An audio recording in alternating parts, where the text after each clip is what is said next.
What if World War III kicked off not in some distant abstract future, but just a couple of years from now, in 2026? It's a scary thought, but today we're going to dive into a detailed, hypothetical scenario of what that could actually look like.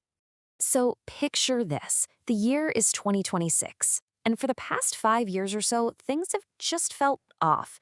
The whole global atmosphere is thick with tension. You've got armed conflicts simmering, trade wars heating up, civil unrest bubbling up all over the place. And let's be honest, after 81 years of what you could call relative global peace, well, history tells us that never lasts forever, right? Okay, so here's how we're going to break this all down. First, we'll look at the tiny spark that could light the whole powder keg. Then, we'll see how it explodes into a war fought on 3 different fronts at once. We'll dig into why that leads to this massive global stalemate, and finally, explore the 3 most likely ways this whole thing could end. All right, first up, the spark. Now, you've got to understand, a modern world war wouldn't start like World War II, with some massive, obvious invasion. No way. It would be more like a death by 1,000 cuts, a whole series of coordinated actions, but each one small enough, deniable enough, to confuse and overwhelm any kind of organized response. It's a crisis that would unfold in hours, not weeks. And just look at how terrifyingly fast this escalates. It all kicks off with something that could easily be spun as an accident, a ship collision in the Taiwan Strait. But then, boom, just 6 hours later, Chinese missile batteries are at full readiness. 24 hours in, a totally separate crisis flares up in Europe, with Russian tanks starting exercises right on the Latvian border. And then by the 48-hour mark, a massive cyber attack freezes ports and banks all the way from Singapore to Rotterdam. See? Each move on its own is deniable, but you string them all together, and you've just lit the fuse for a world war. So, pretty quickly, 2 clear sides emerge. On one team, you've got the Western coalition. That's the US, European NATO, and key Pacific allies like Japan and South Korea. Their goal is really simple: keep the global trade routes open, because that's the lifeblood of their economies. On the other team, you have the revisionist alliance, China, Russia, and Iran. And their strategy is brutally simple too: push on multiple fronts at the exact same time, forcing the West to split its attention and its resources. And that strategy, well, it works. The conflict doesn't just happen in one place. It erupts across the globe on 3 totally distinct fronts, which immediately creates an incredible challenge for the Western coalition, stretching their military and, maybe more importantly, their supply lines incredibly thin. So, front number 1, the Pacific. This is where the first real shots are fired.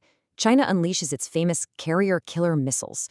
Now, their goal isn't to sink the entire US Navy, but to create a no-go zone, to push the American carriers so far back that they can establish a loose blockade around Taiwan. It's not a full-on invasion, not yet. In response, American submarines, these silent hunters of the deep, begin a deadly hunt for any Chinese ships trying to move troops or supplies. The result? A stalemate. Neither side can get control of the sea. At the exact same time, all the way over in Europe, Russia launches a so-called stabilization mission into the Baltic states. Sound familiar? It's the Ukraine playbook all over again. NATO, of course, reacts instantly, rushing forces to defend the Suwalki Gap, this tiny but absolutely vital land corridor that connects Poland to the Baltics. And very quickly, that front becomes a brutal, high-tech grind of drones, tanks, and artillery. And then there's the third front. This one isn't fought on land or sea. It's economic warfare. Iran makes its move by laying mines in the Strait of Hormuz, the choke point for a massive amount of the world's oil supply. And the effect is immediate. Oil prices triple overnight. This front isn't about taking territory. It's about making the global economy bleed and creating a constant, draining distraction for Western forces.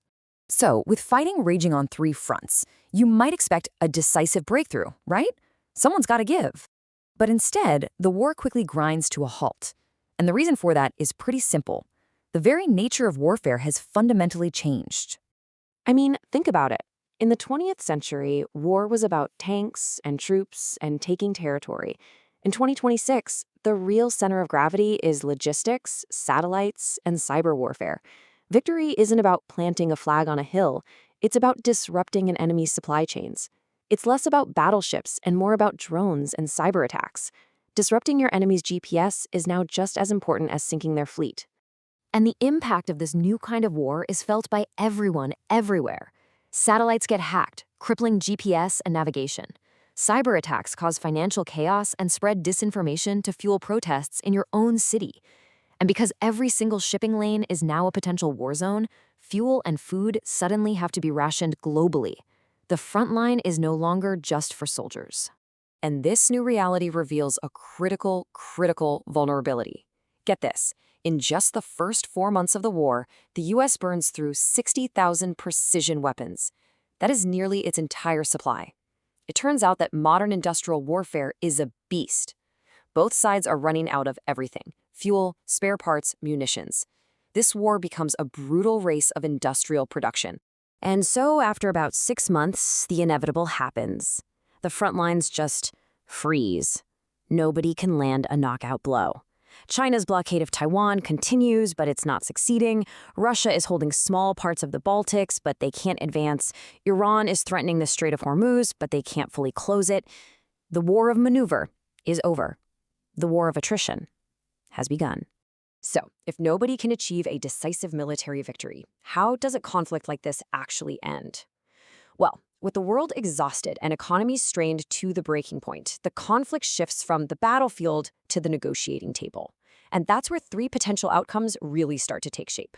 After a full year of fighting, the probabilities become pretty clear. The most likely outcome by far, sitting at around 70%, is some kind of negotiated stalemate.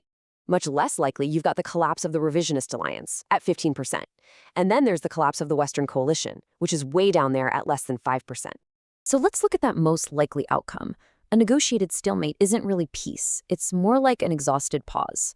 Both sides get to claim they met their most basic goals. NATO's borders are secure, Taiwan remains free, but neither has achieved anything close to total victory.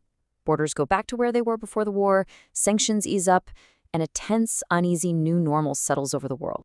The second possibility is that the economic strain just becomes too much for Russia or China. A failed war on top of crushing sanctions could easily trigger a major crisis, maybe even lead to a coup or a popular uprising.